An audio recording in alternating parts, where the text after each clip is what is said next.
welcome to the Untitled Anarchist Seagull Channel's Friday night stream in the middle of a hailstorm. With an impressive array of thunder, we do get very interesting intermediate weather here. Hello, Mask of the Red Death. How are you doing? You're back in Mupples, right? Oh, yes, especially when you're not out in them. It's best, they're really great when you're not out in them. In general, that is my favorite way to do the hailstorms.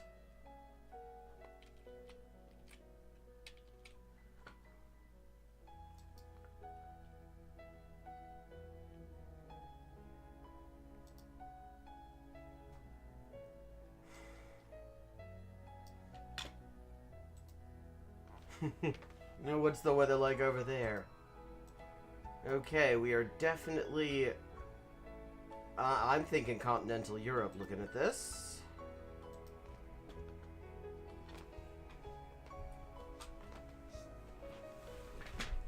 It's very green, narrow roads.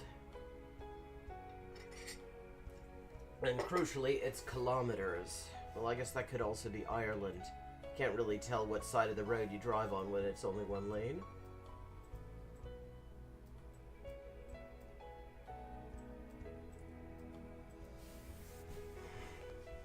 It was just cold and drizzly here. Apparently all the nice weather we've been having has ended up in Wales.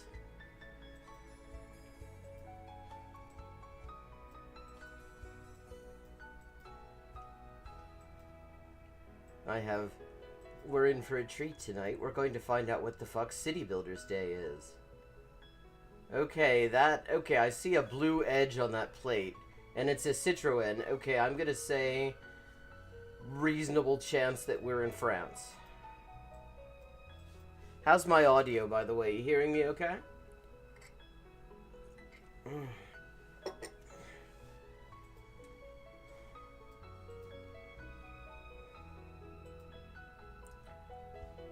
Yeah, the signs were on the right. You're right about that. Yeah. Yeah, I think... Let me see, do we get anything from this tractor? Yeah, the signs are definitely, it's right-hand traffic. So, well, you see a lot of Citroens in Spain, too, so I'm not going to rule that out. But this feels French. Hey, Phoenix, how are you?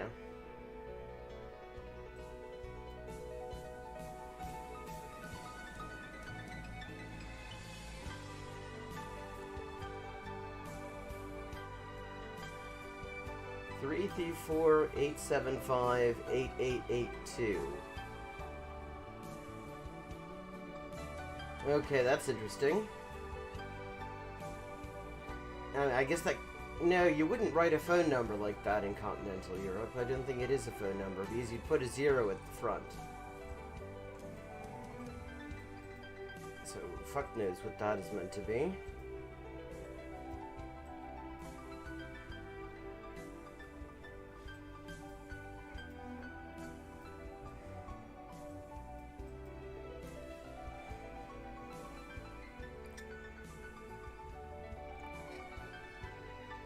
Traveling always works out like that, I find. There are always cost overruns.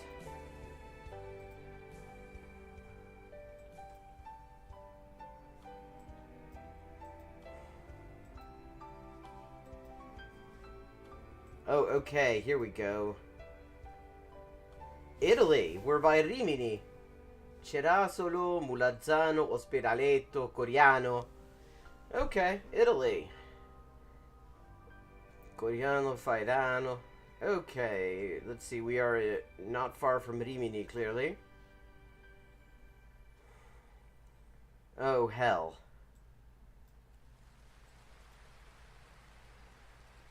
That is highly inconvenient. What'd you end up doing?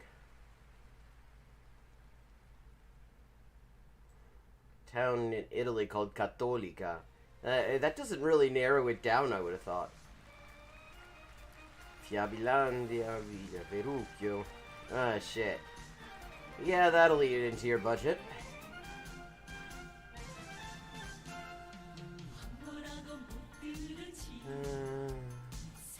Ospedaletto. Here we go.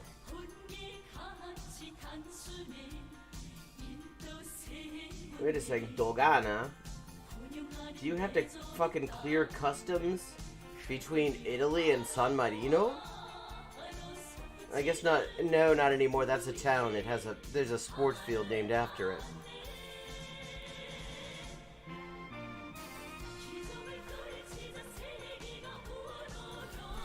Yeah, relative latitudes of Western European places are always surprising to me.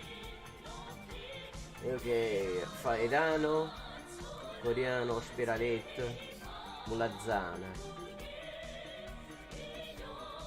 Okay, so there's Ospedaletto, Coriano, Pizzeria Spaccio, Puglia, Passano, Montacquilina. Okay, general. I think it's some sort of an associate. There's some sort of special relationship for these mini countries like Andorra, La Vella, and Liechtenstein as well. That I think they have like EFTA status or associate status or something like that.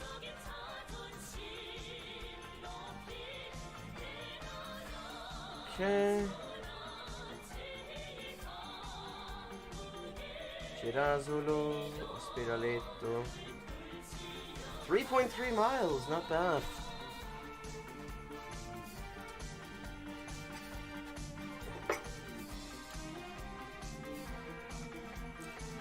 San Marino was governed by the Communist Party for, like, I think 3 weeks right after World War II.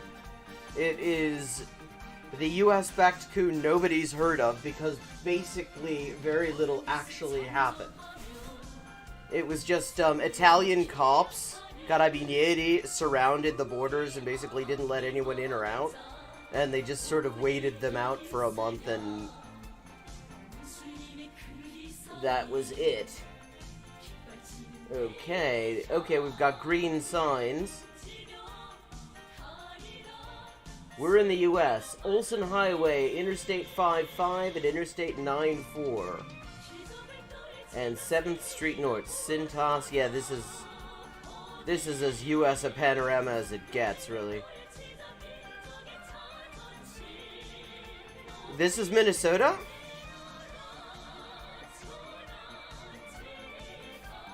We're in Mupples? Is that route sign, I can't make out the small print there.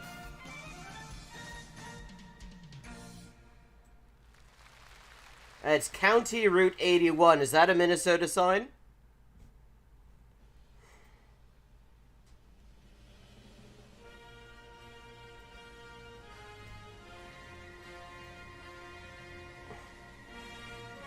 Okay. And Mupples is in Hennepin County? I don't know Minnesota counties.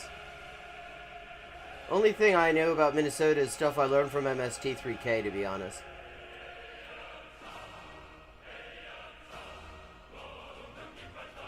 Okay, so...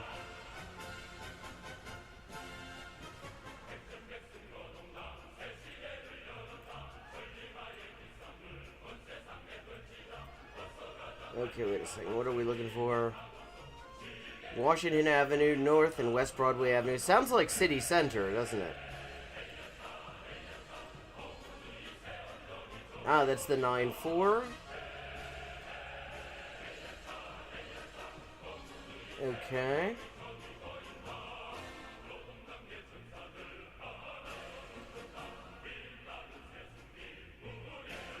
Park Avenue. It's always handy when GeoGuessr sends you someplace you've actually been.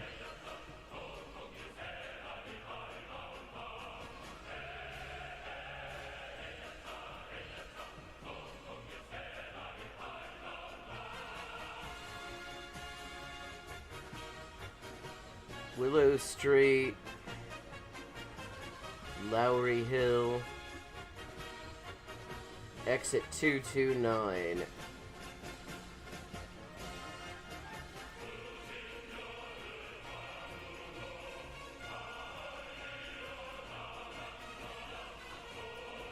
I'm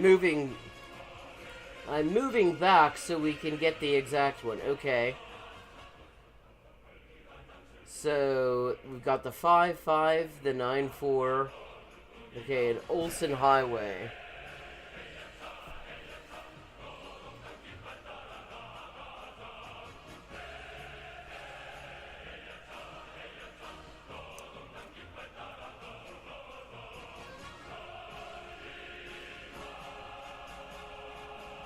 So, where would you... Okay, where am I relative to the Olsen Highway, do you reckon?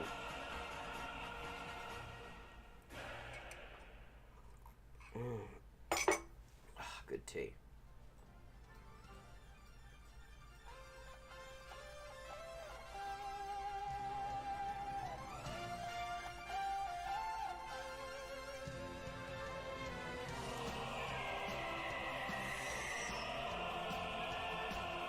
Yeah, the mini-map's a bit of a pain in the ass. I wish I could expand that a bit.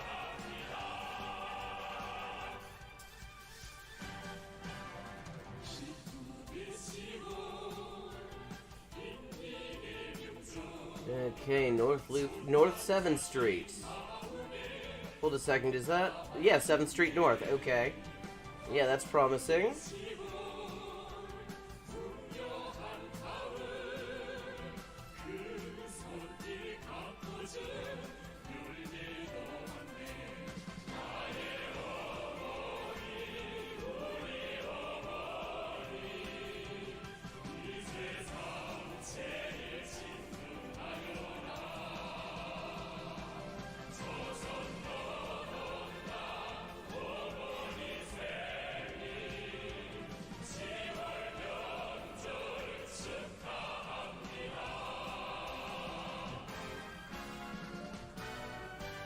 Ah, okay, yeah, Floyd Olson, Nemhui.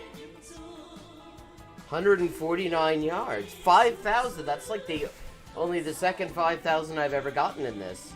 Thank you. Good to have somebody with local knowledge, always. Okay.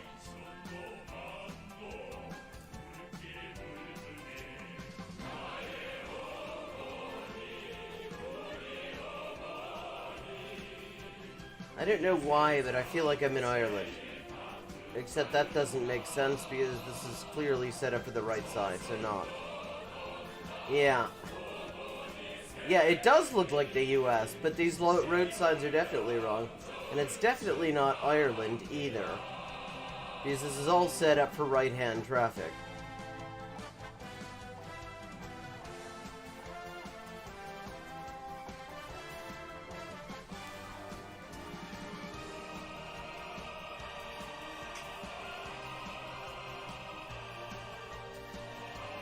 Oh, hold on. What's that UE?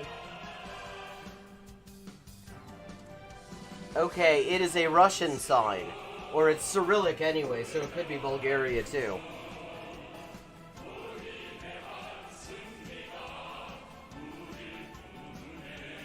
Yeah. Well, I saw Cyrillic M. Yeah, okay, Dete F. Café, Gaz. Because it's a small M. Yeah. Because the small m and the uppercase M in Cyrillic are identical. They don't go in quite so much for stylistic differences in capital versus lowercase. Okay.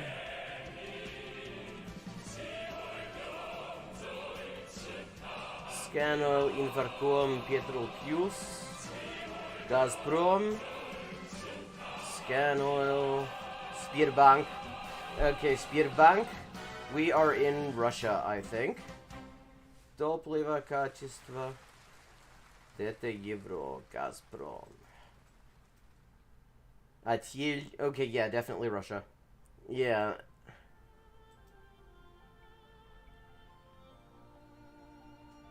Magnit Tateko.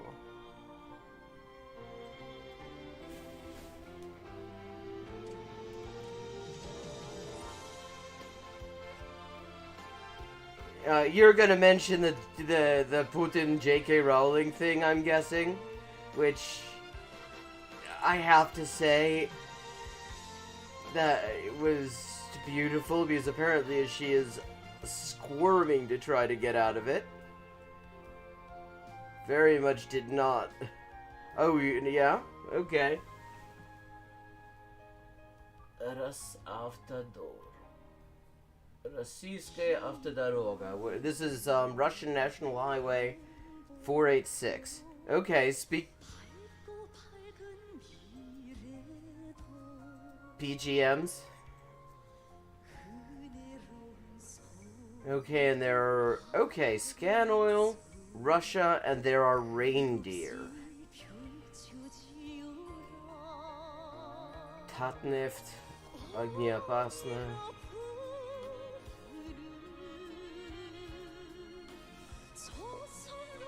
What's that speculation based on? Yeah, that's what I'm thinking, Karyala.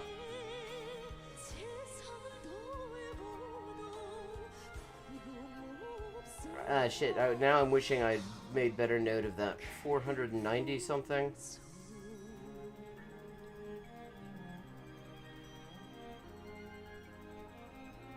Backing up. Yeah, that is precisely what I'm thinking. So I don't think they'd have scan oil everywhere.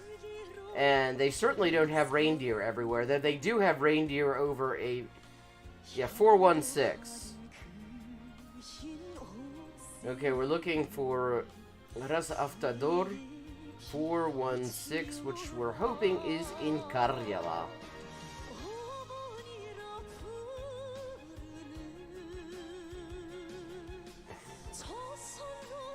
A121. Niva.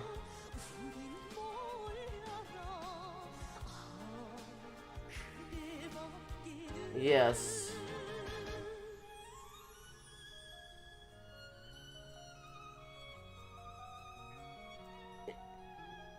Yeah, I have no idea what to make of that, really.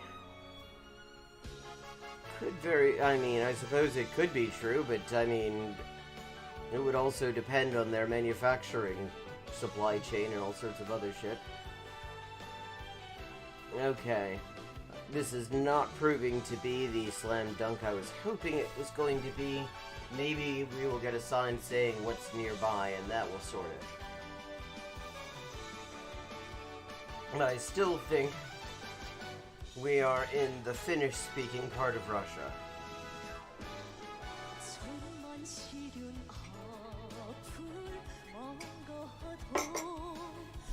Yeah.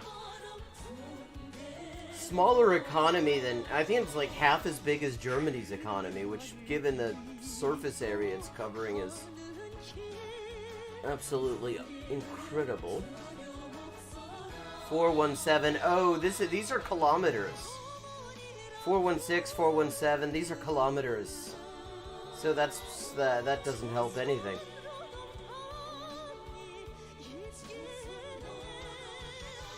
Yeskhoz, Kamsky, Kazan, Usali. Yeskhoz, that is like a kolkhoz, but for lesbians. It is a lesbian collective farm. Except no. Where the hell is Kazan? Kazanskaya Oblast.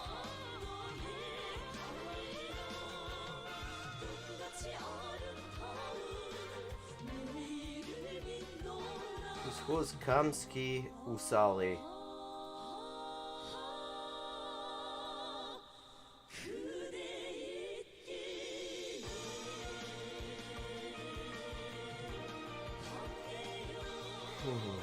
Shigali.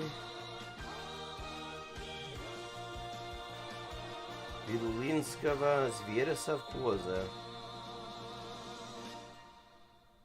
Kamaeva. Ah, Yeskhoz. Ah, that is a timber operation. Ясное хозяйство.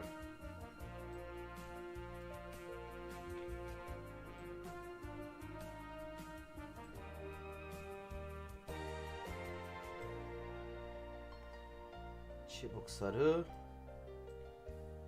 Стойвище, Арск.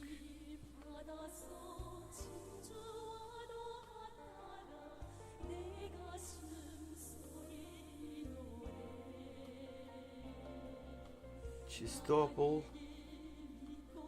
Effectively laid off in the sense that they've been sent off to fight.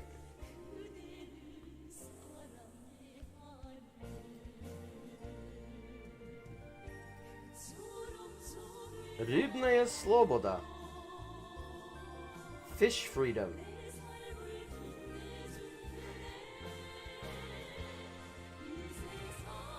Oh. I wonder who came up with the idea of calling layoffs furloughs. Stay around here. 66 miles for Russia, that's not bad. Remarkably hard to get within 100 miles in Russia. Well, it's also... yeah. Technically, so is the Patriot Act.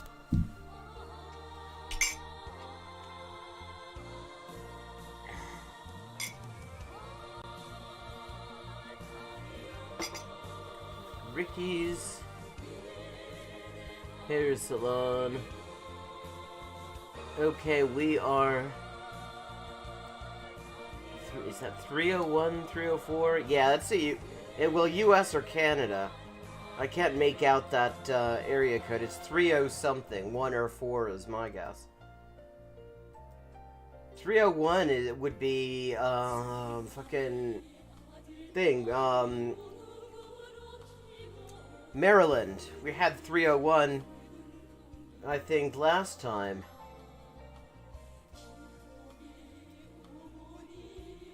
Yep, US.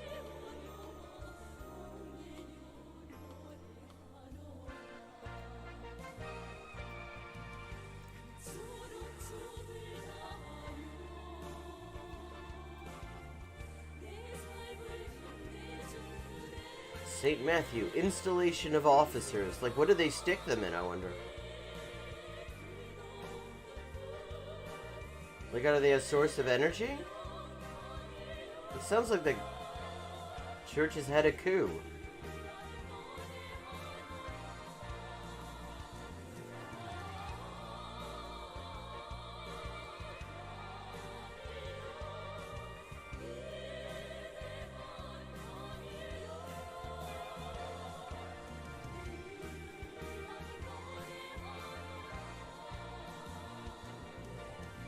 Yeah, and I heard Lada has shut down as well.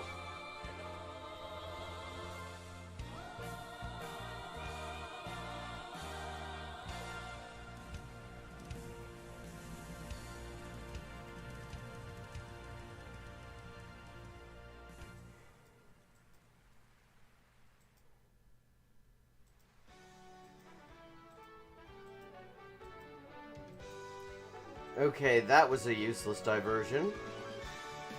Okay, we've established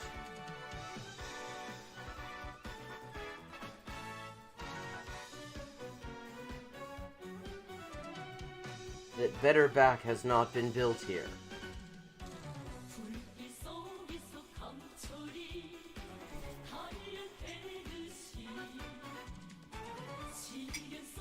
Yeah. I mean, not to mention the fact that the Swift thing more or less cut people off, cut much of the population off from their bank accounts. Is that 504 or 514?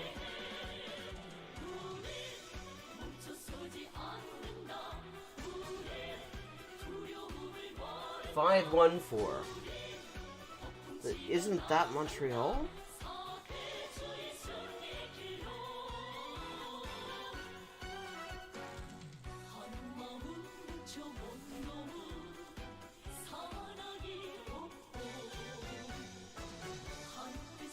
But this definitely is in Canada because the speed limit sign said speed limit and not maximum.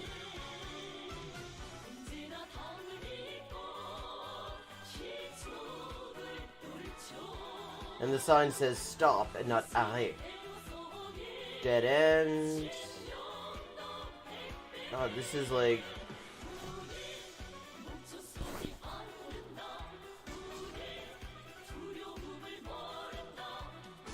So I'm pretty sure that hair salon's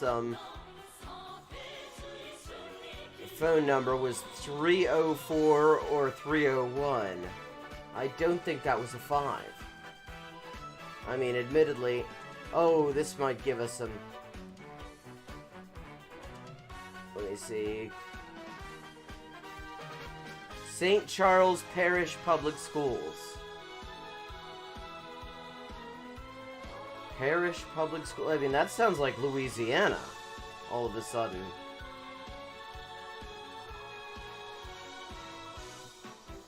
Yeah, St. Charles Parish.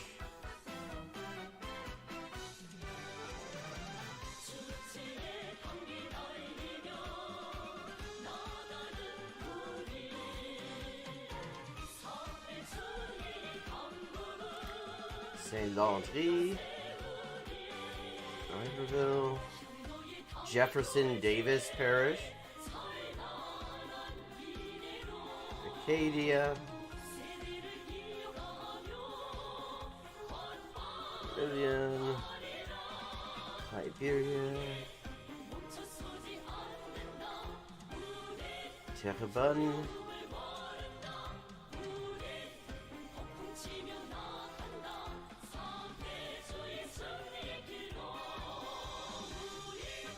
Louisiana French sounds almost identical to New Brunswick French. Livingston.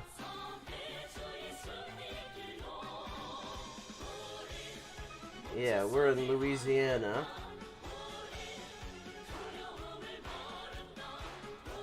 I have no idea where St. Charles Parish is.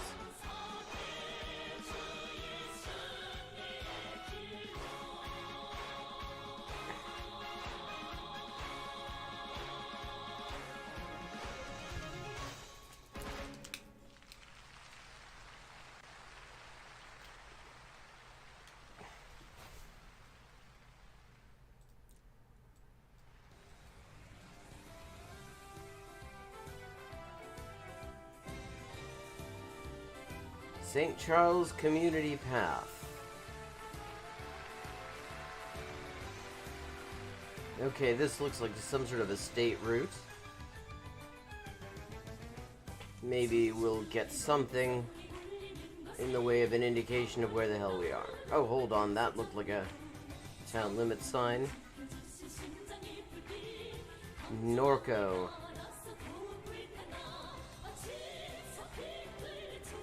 I think that might be just the construction company.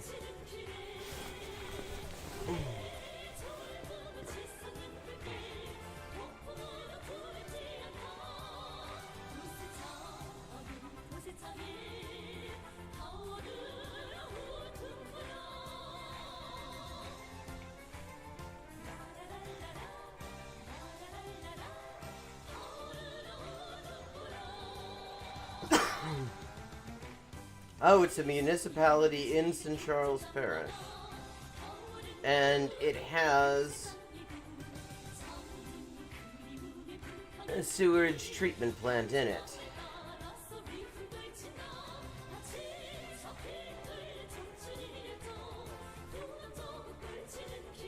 It's a town in Louisiana called Des Allemands, some Germans.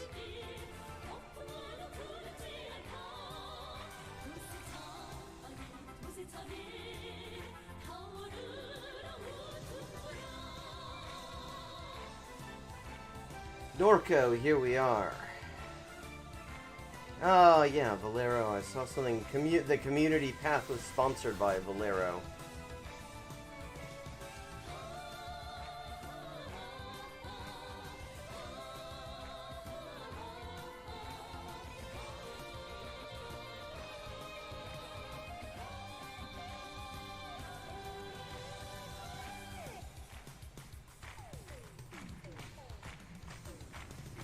49.89.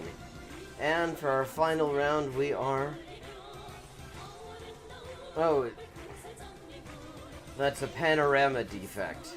It was like that. I've never seen a car quite that shape. Where are we? We are in someplace. Central Coast Highway, Baralong Road, Penrose Crescent. Okay, I'm thinking Australia.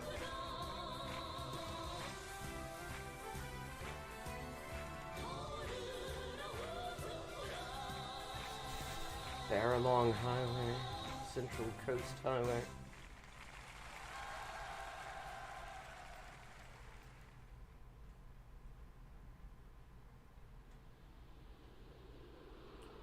Pacific Highway, Haters Hill.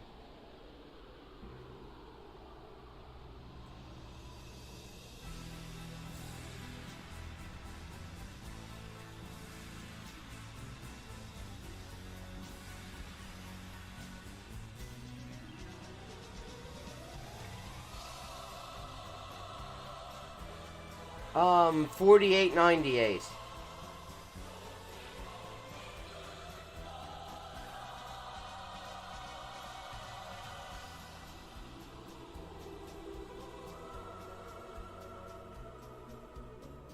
Yeah.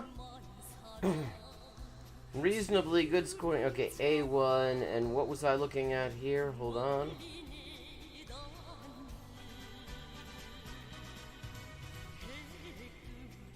A49, Gosford, and Central Coast Highway, Baralong Road.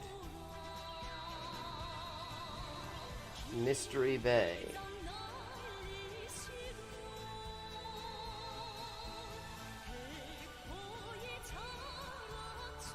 A1M.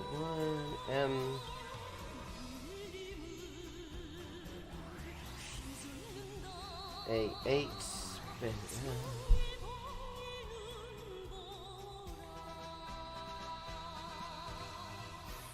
A2. A55. A39. 55.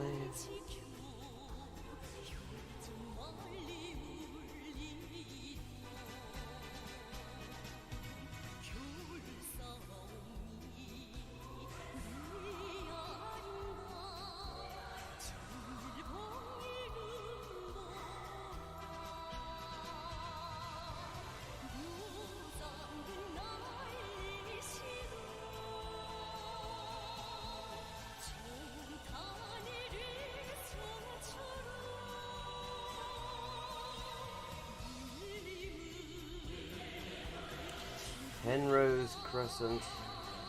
Okay, this isn't helping much. Try going the other direction and see if I get anything a little more definitive. Arena Fair. Oh, public transport.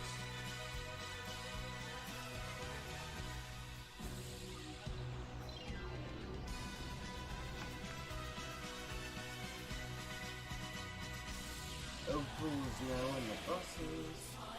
Can't make out where the station is meant to be, though.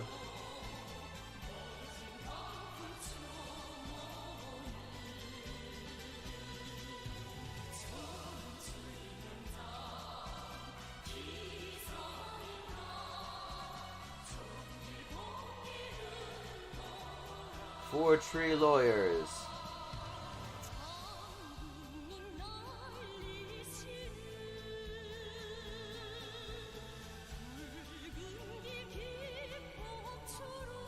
Arena Podiatry. Well, we are in Arena, or Irina. I have no idea where that is.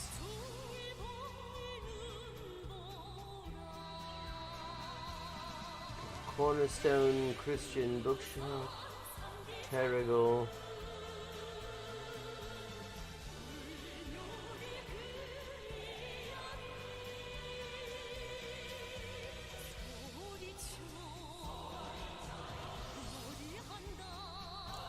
Well, I mean, it feels like a suburb of a major city, so...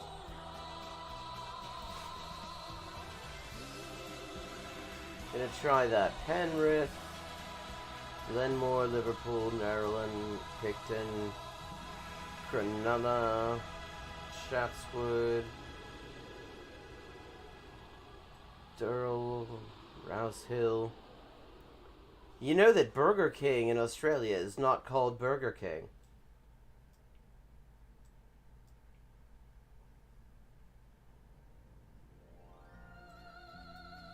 It's called, Hungry Jack.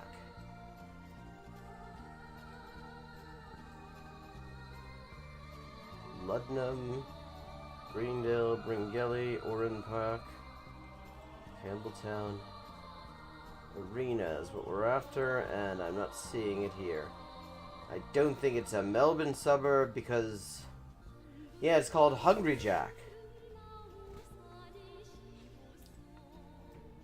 Modbury, Anglevale, Two Wells.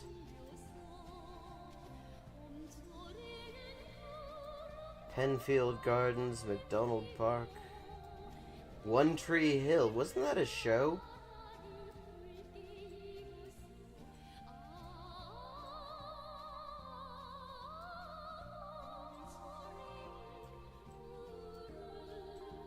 Or a band or something. Stirling, Aldgate, Ironbank, Bradbury.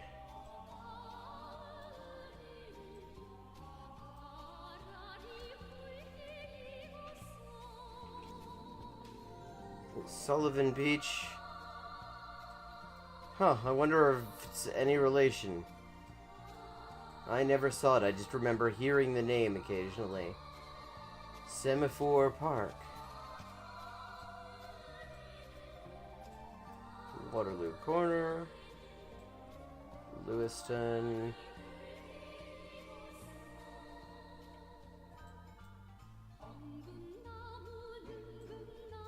Fremantle, Carrington, Bibber Lake, Port Kennedy, Mardella, Naval Base, Gosnells, Canning Mills, Kennick, Kalamunda, High Wycombe, Carisham, Baldura.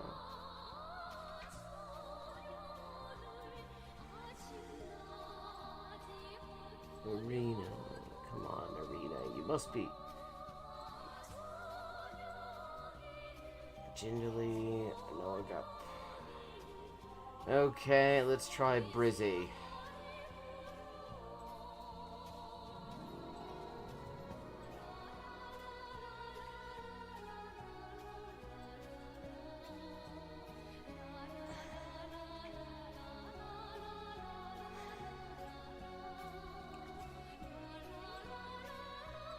Let's see, see, the trouble with Australia is that everything is coastal.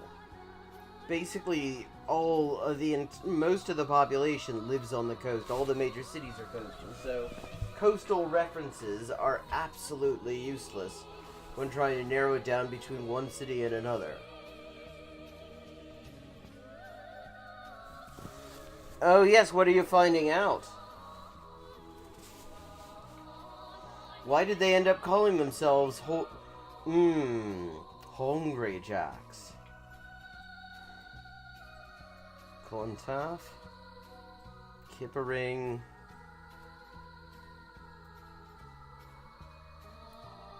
The Gap,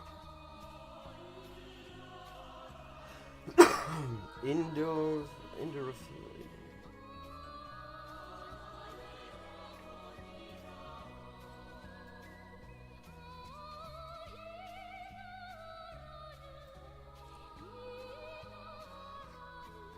Oh.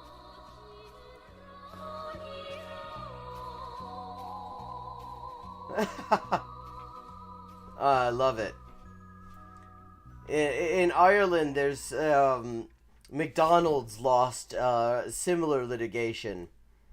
There was a local burger chain called Supermax And McDonald's tried to sue them so that they couldn't use the name anymore, and they lost. So McDonald's has to deal with the fact that there is... Oh, I forgot. Well, no, Canberra wouldn't have a coastal highway. It's like the one Australian city that isn't fucking coastal.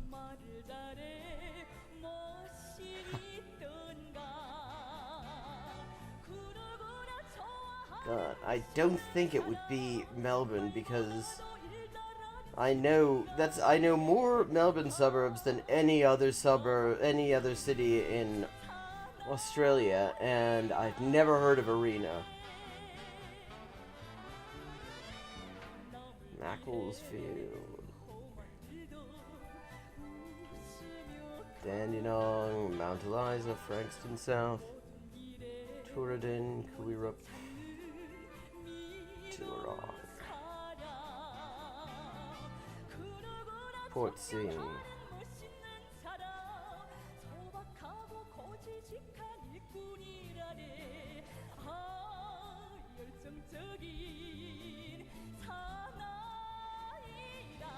Yeah, and the best part of that is you just know that Burger King would have offered a considerable amount of money to this mob in Adelaide to get them to give up the name, and they told him to fuck off.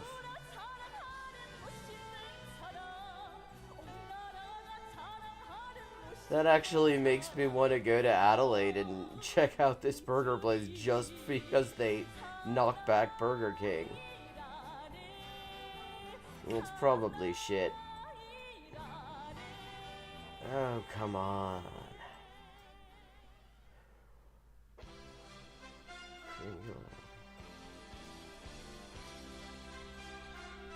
Austin, Coaldale, Clifton.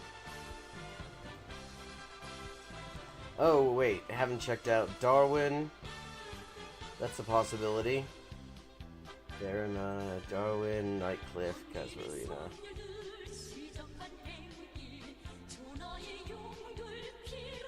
Oh, well.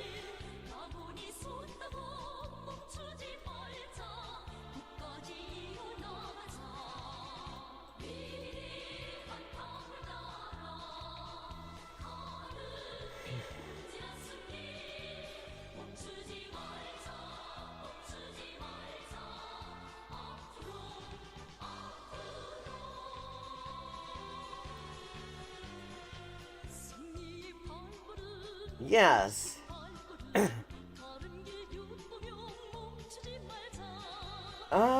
Yeah. I mean, I remember Hungry Jack Pancakes adverts. Never ate the shit, but... Okay, let's try Cairns.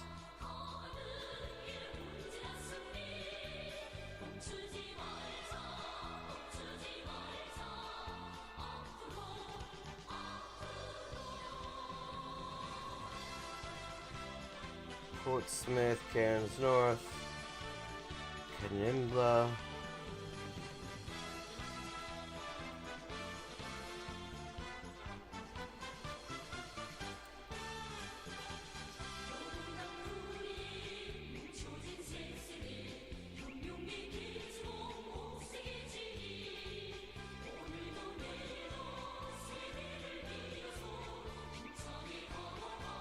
Okay, this is taking fucking forever. So I'm just going to take an absolute wild punt and say someplace around Sydney. Fucking hell, 57 miles. 4701. 24,330. The maximum you can get in this game for a round is 25,000.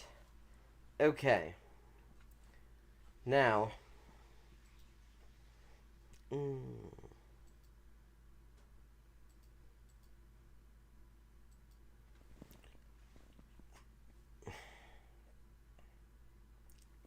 It's time to find out what the fuck City Builders Day is.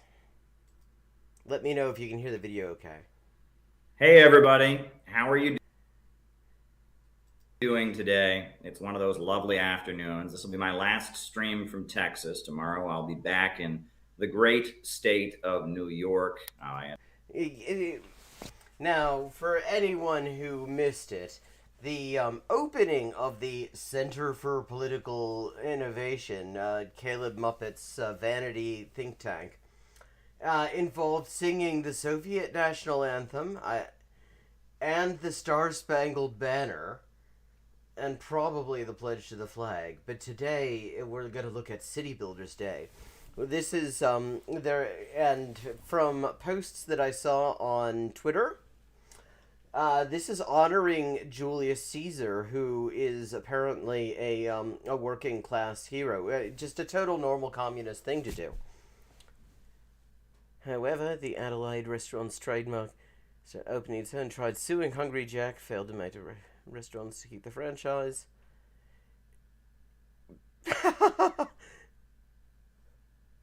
Okay.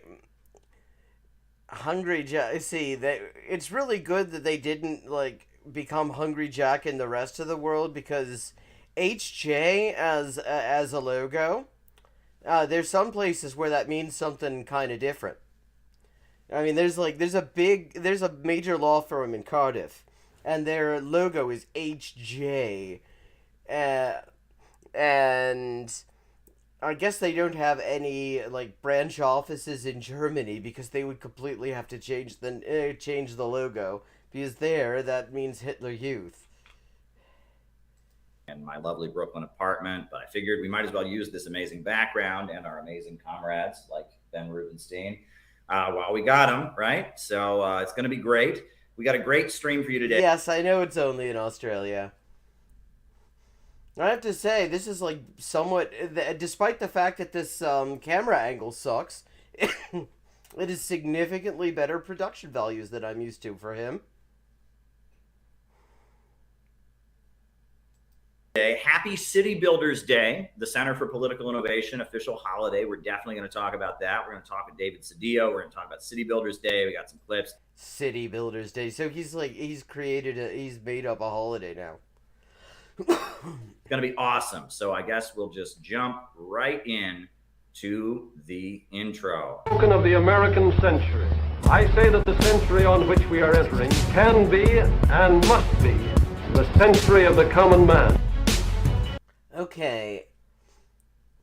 I'm not recognizing this guy. Are you recognizing? Yeah.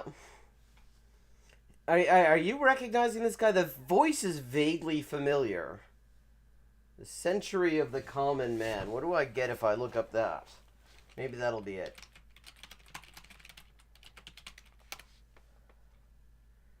Henry A. Wallace.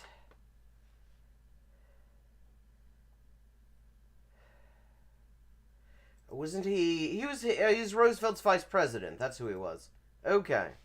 Yes, because like all totally legit communists who aren't just social democrats with fash ties, Caleb Maupin is fucking horny for FDR. And I guess that transfers over to his vice president as well. A radical redistribution of economic power. I mean, we know that racism is just it's a byproduct of capitalism. Everything would be all right if everything was put back in the hands of the people. We need a government that will make sure Americans are taken care of. Oh my god! Okay, so Henry A. Wallace, which, I mean, Martin Luther King. I think the one after that was Fred Hampton, but I didn't recognize the voice. So Henry A. Wallace, Martin Luther King, Fred Hampton, Caleb Maupin. Yeah, I mean, he doesn't half have a high opinion of himself. Fucking hell. And organize the economy to serve the people, not the profits of a wealthy few. We now have the techniques and the resources to get rid of poverty. We got to start getting out there with the people. Get out of the movement and get to the masses. We need a government of action. Yeah, because I love his whole thing is that he is so totally down with common people, unlike say people who've actually worked in working class jobs for any length of time. And the phrase he's decided is totally going to resonate with ordinary working people is this bullshit about a government of action. Like, as opposed to what? Like, I mean, governments do stuff. Action is kind of part of it. And what's really interesting about that as well, I was reminded of this because I was watching Sophie Curio and Thought Slime dissecting.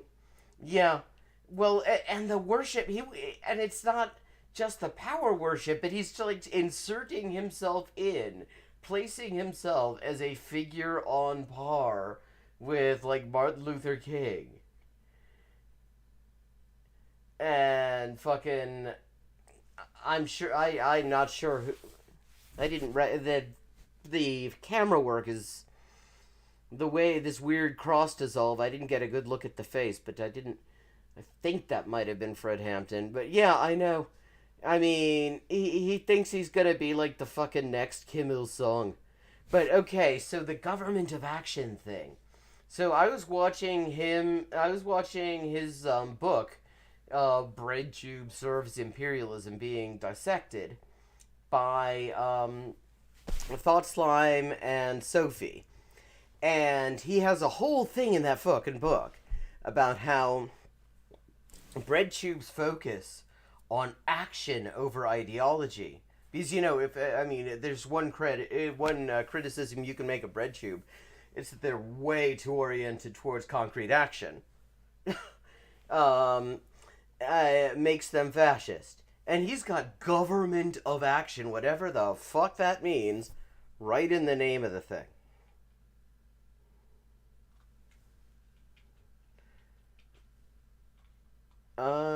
Who the... Goodbye. Okay. Get rid of that. Hold on, have to ban somebody in Twitch, which means I have to open Twitch.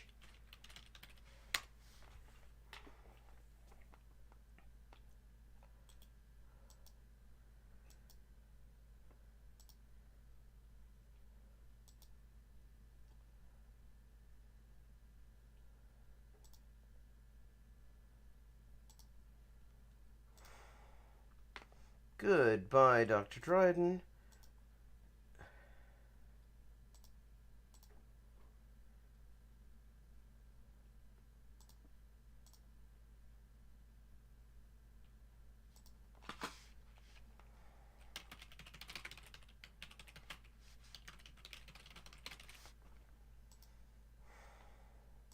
Okay, sorry about that. That dickhead has been blocked.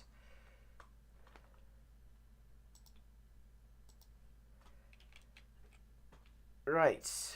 Yes, what an ego. Let's get back to the other dickhead, the one that we were meant to be looking at. The city builder.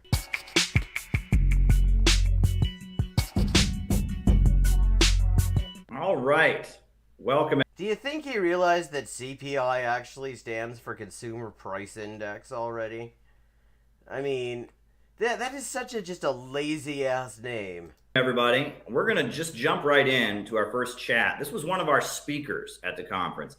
David Cedillo of San Angelo Solidarity gave a great talk at the conference that happened this weekend about Nicaragua.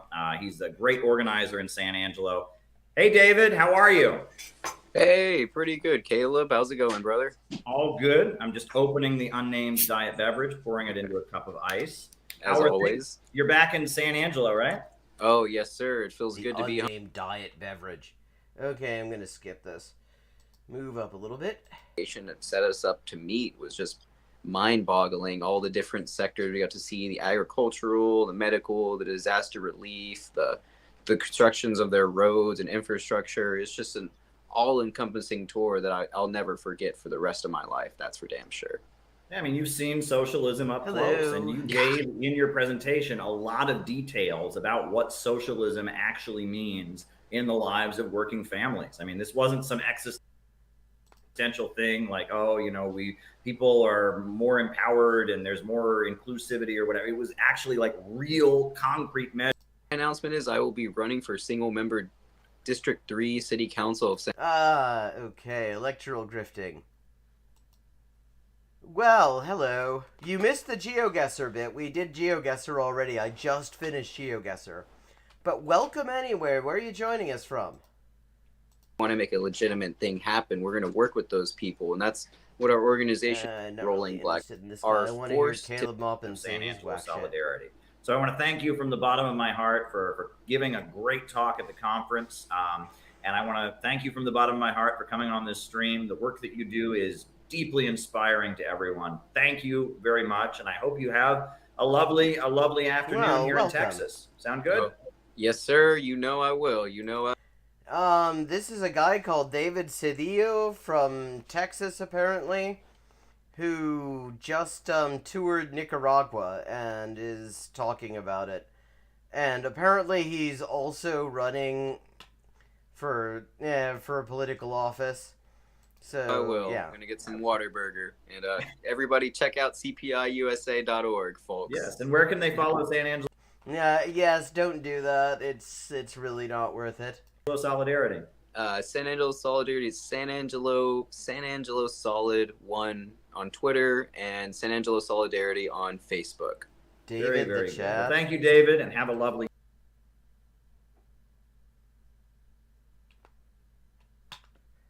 Oh. Some recent arrival who was looking for a GeoGuessr stream, apparently. Evening. Yes, sir. Y'all too. Take it easy. Yep. All right. There you go. That was. I'm guessing it must be in Texas because he's in Texas. That was a great update. Happy City Builders Day, everyone. And now, since this is a special broadcast for City Builders Day, I actually decided that we were going to delegate to. Oh, Dr. Dryden. No, I don't know. Some cunt. I blocked him and reported him. That was just dodgy as hell. Our good friend Ben Rubenstein the task of reading the section in our manual about city. You see, hanging out with Caleb Maupin when you've got a name like Rubenstein has got to be somewhat of a nerve-wracking proposal, because you know that if anything goes wrong in your relationship, he's going to write a whole book about what part of the international conspiracy you're personally responsible for. Because as Sophie pointed out in the stream I was talking about a minute ago, whenever Caleb Maupin points a figure, there always seems to be a Jew on the other end. City Builders Day. This is the We Are City Builders, the CPI, Center for Political. This book was heavily praised by the Alexander Dugin, which is totally a thing that a communist should be happy about. Innovation Educational Manual, and Ben Rubenstein is going to do a dramatic reading of the section about the death of Julius Caesar, the Ides of March. Okay, here we go. The idolization of Julius Caesar. We're going to just read aloud from his back catalog. The International Bankers picked City Builders Day as March 15th. So with no further ado, David. Are you hearing this okay? I called you David, I'm sorry. With no further ado, Ben Rubenstein, go ahead. All right. The typical Roman was a hedonist who bet money on Colosseum fights and chariot races while seeking pleasure from orgies, drunkenness, and overeating, often to the point of induced vomit. The archetype of a shallow, pleasure-hungry sadist was actively cultivated by the empire. These included gladiatorial shows, infanticide. Okay, so we're already getting a very strong cultural degeneration vibe in this, which is totally on brand. I like how this sort of power play where this guy who hasn't said a word as far as I can tell in the 23 minutes that have already been going on is just there apparently to read Caleb Maupin's words to us. And other barbaric practices designed to... Okay, and how ridiculous does Caleb look in that? Okay, I have to say it's a better fitting suit than the last one I saw him in. But you've got David Rubenstein in like this, it looks like a baseball shirt, sitting next to this dickhead in the suit, and it's like, you want to coordinate your wardrobe a little bit. Stimulate the primitive side of the human mind. For the minority of Romans whose intellect would not allow them to be satisfied by hedonism, The Stoic cults emerged to satisfy their need to find deeper meaning. Oh, the Stoics. Oh, he's standing the Stoics. Totally. For those Stoics, Unexpected. the sadism of Roman life was replaced by the glorified masochism, dressed up in spiritual and philosophical pretensions. Okay, Romans, not so much. who wanted more meaning in their lives than physical pleasure and cruelty, would induce states of supposed mysticism with ritualized self-mutilation, flagellation. What the hell does this have to do with anything, though? Who is this for? See, I mean, one of the things about Caleb Maupin's books is that all he does is pile fucking anecdotes on top of each other without ever explicitly tying them together, and then they supposedly, without ever, though he doesn't explain why, support whatever conclusion he's trying to get you to draw. Or even starvation. I like how he made a show of not telling us what diet soda he's drinking, but the Apple logo is clearly visible. He didn't even put a fucking CPI sticker on that shit. The Stoics would drug themselves in order to have. And he's got the Donetsk People's Republic flag is backwards. Look, Donetskaya right to left. Hallucinations, believing this to be the way of connecting to divinity. The Stoic Romans would worship some new god imported from part of the empire, forming little cults in the hopes of finding truths concealed by the official imperial gods. The Stoic Romans, who longed for something more out of life, would often be preyed upon by the philosophical conmen like Seneca. Yeah. I mean, which is very interesting because I hear that Caleb Maupin recently started a think tank. And he seems to be reaching out to those who are looking for something more than hedonism and apparently cultural degeneration or whatever the fuck this is about. So I guess that makes him the philosophical con man in this piece. Charlatans preached on the supposed ethical merits of poverty while demanding huge sums in tribute from their flock. The apparent hypocrisy of various Stoic gurus and preachers became the subject of many Roman comedies. While the Romans who rejected the hedonism and cruelty of the empire were more... I should note, Roman history, not my strong point, so if this is not ringing true, I feel like you might know more about Roman history, honestly, than I do. From just things you've said. So if you're hearing things that, if you want to call bullshit on anything, let me know, because I mean, this just sounds like a really ridiculously sensationalized version of all of this that has a very reactionary tinge to it. But I don't know enough about the history of ancient Rome to really argue on that level with it. But actually, since we're talking about the classical period, I'm going to just type this in chat.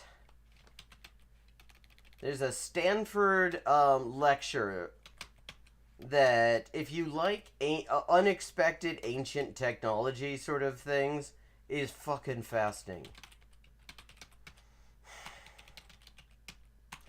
I was just watching it. I mean, they've made this thing is like an ancient, practically like an ancient analog calculator.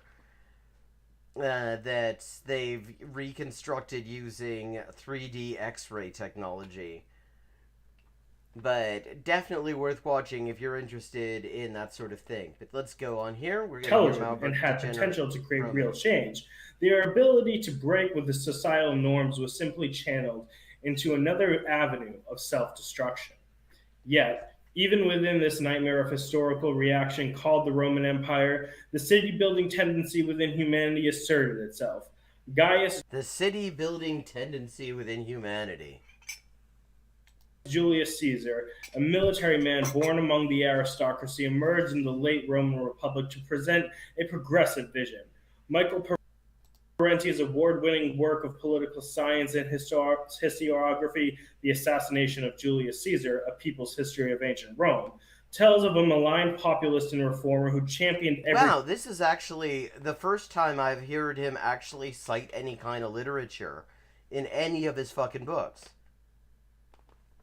everyday Romans against wealthy landowners. Parenti writes, he used state power to I wonder if Muppets read what Parentes has to say about China. affect some limited benefits to small farmers, debtors, and the urban proletariat at the expense of the wealthy few. No matter how limited these reforms proved to be, the oligarchs never forgave him, and so Caesar met the same fate as other Roman reformers before him. Parenti's book recounting the life and death of Julius Caesar was the 2004 online review Books of Nonfiction Book of the Year. Okay, I've never heard of that award. The same year that Parenti published his widely praised text, the Caucus for New Political Science gave him the Caesar Achievement Award. Caucus for New Political Science.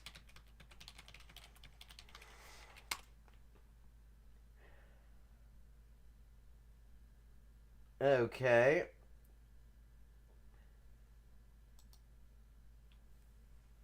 Okay, so this is an this is an academic sub-body.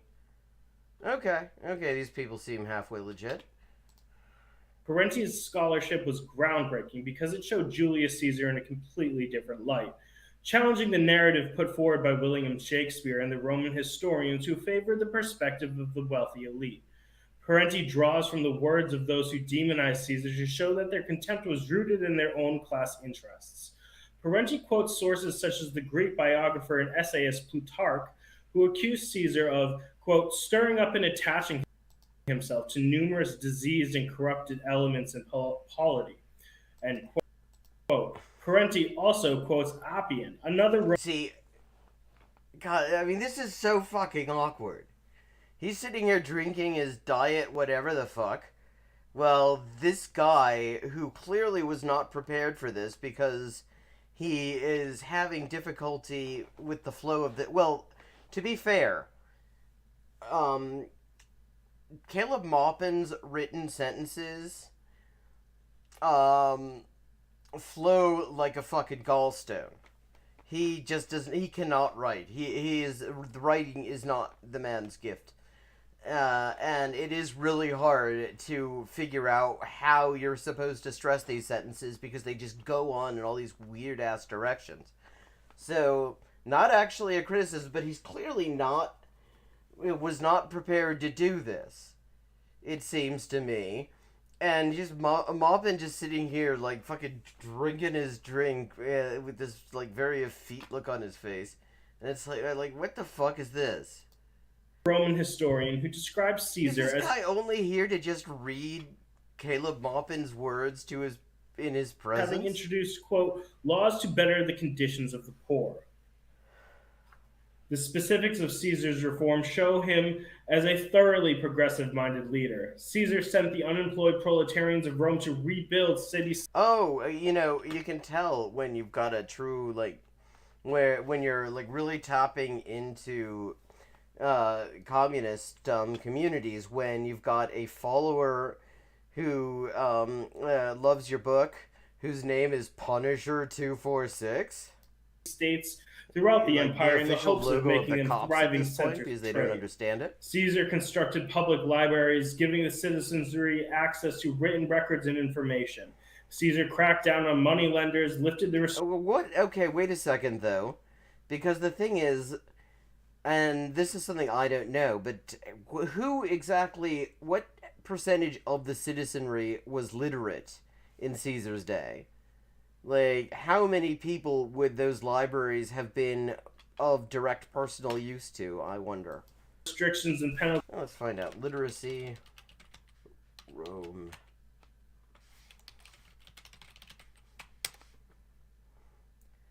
Okay, it is estimated that the literacy rates of the Greco-Roman world... Okay. Ancient literacy... Okay, so we're talking about practically nobody would have been able to use a library. 5 to 10%, 30%. So a very small... so talking about it benefiting the citizenry is a little bit much, because much of the citizenry most of the citizenry couldn't read. Penalties on debtors and imposed luxury taxes on the decadent rich. Caesar granted Roman citizenship to all doctors and teachers, hoping to reward and cultivate the kind of people who could make Rome a center of science, civilization, and culture. Caesar was appointed by the Senate for a 10-term as the imperator, or Roman head of state. On 3 occasions, Caesar It literally means emperor. was offered a crown, but each time he declined to become a monarch. Despite being a strong man, Caesar remained an advocate of democracy and was loved by the people. His power came from thousands of Roman proletarians. Well, he just said the benefit of the citizenry, but I mean, yeah, that is a fair point, because the population and the citizenry were 2 very different things. But from the estimates I was just looking at, it is between the estimates of what percentage of the population were literate would be between 5 to 10%, and like the maximum is 30%. So, yeah. I mean, of course, the question is also, does fucking Caleb Muppet understand that there's a big difference between population and citizenry when you're talking about ancient Rome? Proletarians, free citizens Probably with no not. property, who saw him as their champion against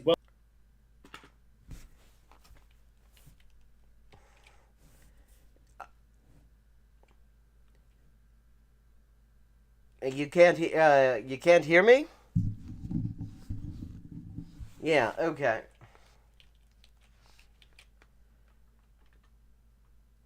Well, yeah.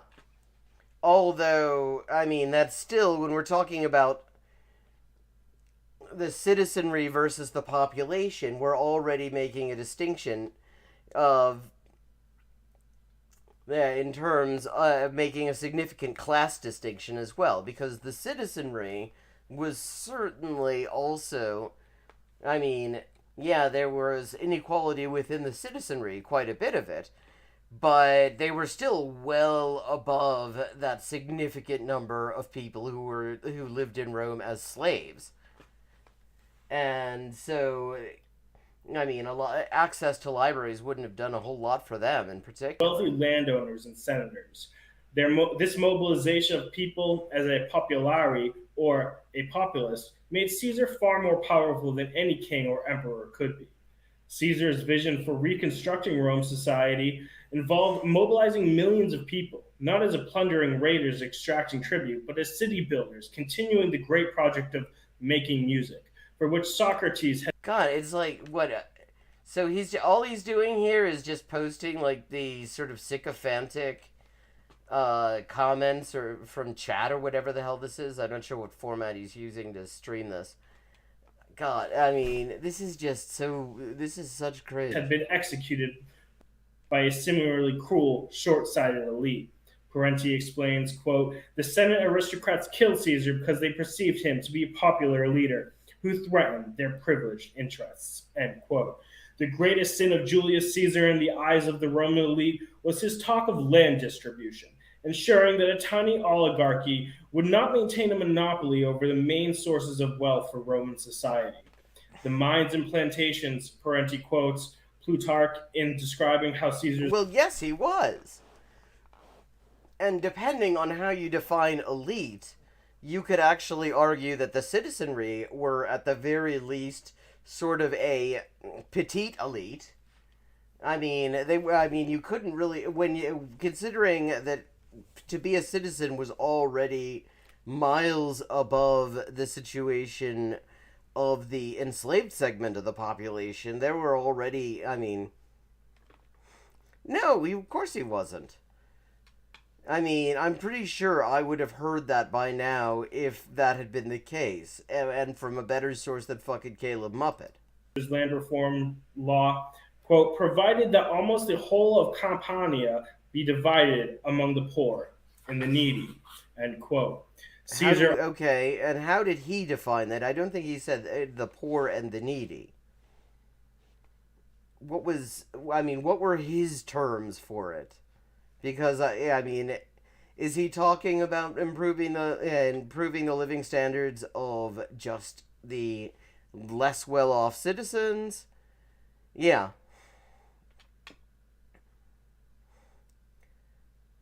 Yeah, and he wanted to preserve the republic. He wanted to have a government of action for working families. Yeah, I mean, so okay, now I mean, which makes sense. I mean, you can kind of see where FDR, fucking Caleb Muppet would be so interested in him, because his whole thing, it's like with his like fucking patriotic American socialism, it is all about essentially saving U.S. capitalism from itself. Also talked of granting citizenship to people throughout the rest of the empire. Parenti quotes Roman historian Serco, who bemoaned that Caesar planned to confer, quote, citizenship not merely on individuals, but the entire nations and provinces, end quote. If people in Central Europe, Persia, North Africa, and other conquered lands could join with the Roman people in setting the policies and enjoying the fruits of the empire, the civilizations might be more sustainable. Having championed the common people, Julius. Well, see, this is such an important point that's being made by And Remember here. Based. I mean, the shit that the shit that Caleb Maupin is putting up here. I mean, he's not trying to encourage it. I mean, you know, you could use that function. I mean, you could if you knew how, which I don't. I have not learned that yet.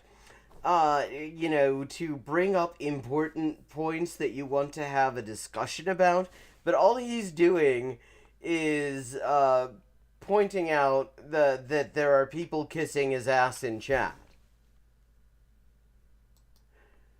Julius Caesar was stabbed to death in the hall of the Roman Senate.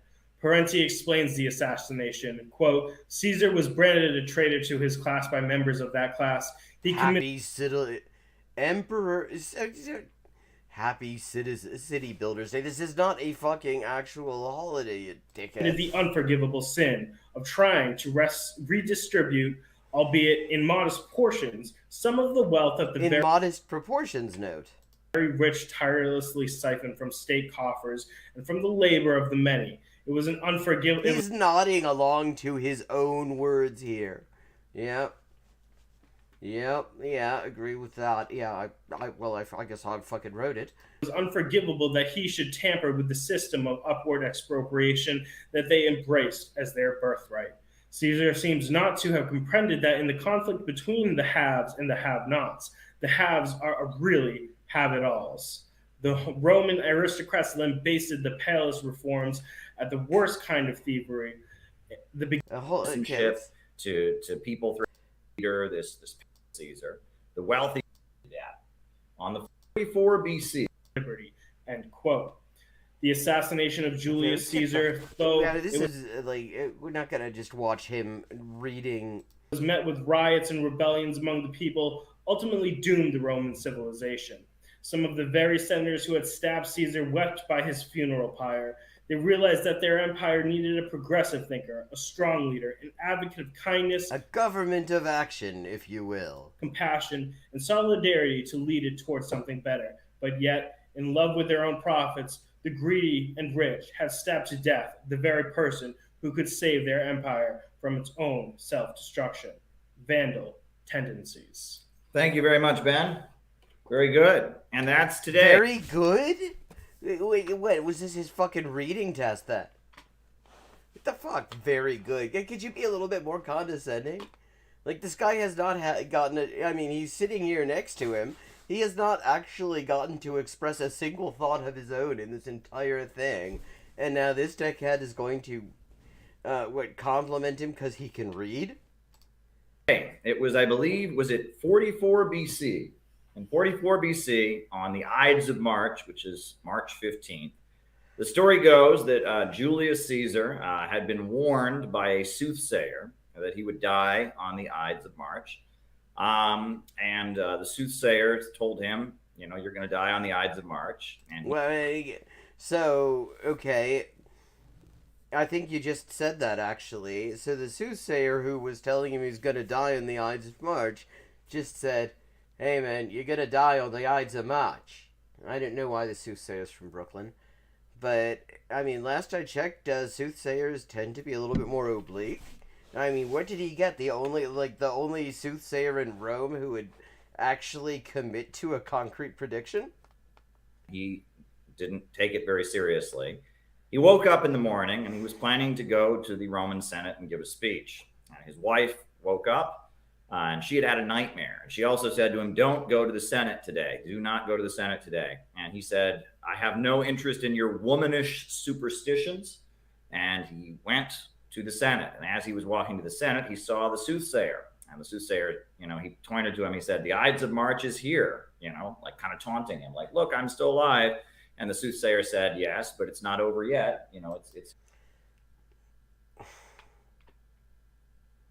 It has not passed yet," or something like that. He got to the Roman Senate and he was planning on giving a speech. But before he could give a speech, the rich senators of Rome all pulled out their knives and one by one stabbed him to death. Wait, now I think we've actually run across one of the things that really must have had an adverse influence on the staying power of the Roman Republic, because that is totally inefficient. You don't need to have every fucking senator do a stabbing. The whole point, he wasn't actually, but I mean, that's just so fucking unwieldy. You can have one person just delegate I mean, people get stabbed by one person all the time. Why did they need to? That's just fucking overkill. On the floor of the Roman Senate. One by one, they took out their knives and they stabbed him to death. And he was stabbed to death in the Roman Senate, right in front of the statue of Pompey, who he had defeated in the Roman Senate. Which I'm guessing is also not true if the Senate building had been burnt. Civil War just recently. And interestingly, the reason that they had decided they had to kill him was because he had turned down the crown 3 times. On 3 different occasions, they had tried to control. And very similarly, and I have to just bring this to a close for the night, because we are about to 1 a.m.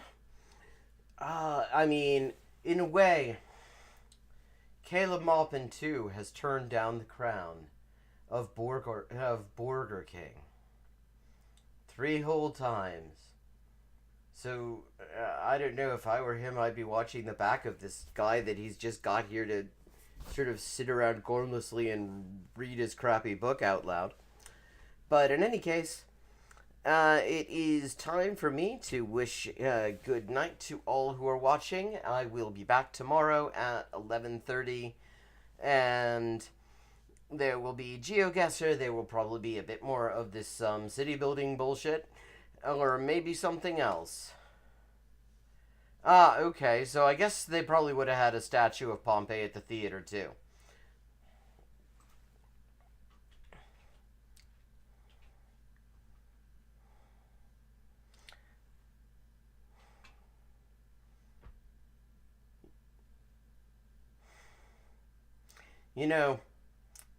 On the road that leads you to the spot where Michael Collins got assassinated, there is a sign that reads "Ambush Ground," which apparently Michael Collins did not take seriously.